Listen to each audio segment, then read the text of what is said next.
Okay, let's talk a little bit about pencil grip and what it needs to look like, what's best, and talk about why it's so important to have good pencil grip. To have a good pencil grip, it's called a dynamic tripod. Dynamic means it can move easily.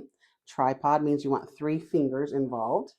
So you can teach your child to do what's called we call a pinch and flip, and that's where the eraser is facing away from them. They use their pointer finger and their thumb to pinch close to the end of the pencil and then flip, hence the name pinch and flip. Now, when they flip, the pencil should be laying in what I call a bed. We want what pencil wants to lay in its bed. And then the middle finger is also going to be touching the pencil. That's why it's called a tripod, because we have three of our fingers holding onto that pencil. These other two fingers, their job is just to support that middle finger. So they're not touching the pencil, they're just touching that middle finger and then touching the table so that you can have that stability.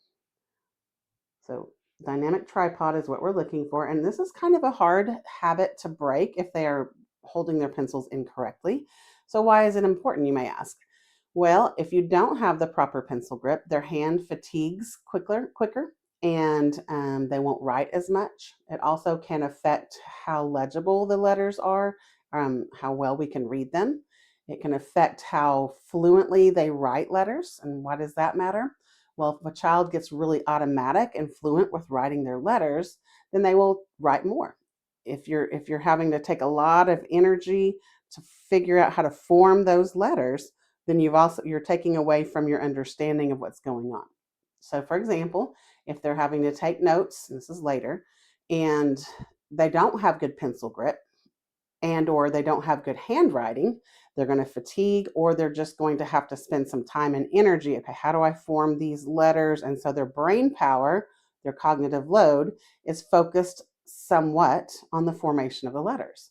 So we want that to be so automatic, there's very little, if at all, cognitive load going into it, so that their cognitive load can be focused on what is the teacher saying, what letters, what words do I need to write out of what they're saying. Their mental capacities can be freed up to think about other content rather than how do I form this letter. So the tripod helps with fatigue, letters being formed in a better way, more legibly. And then in the long run, it also just helps them to be more focused on the content rather than what their hand is doing, what their fingers should be doing.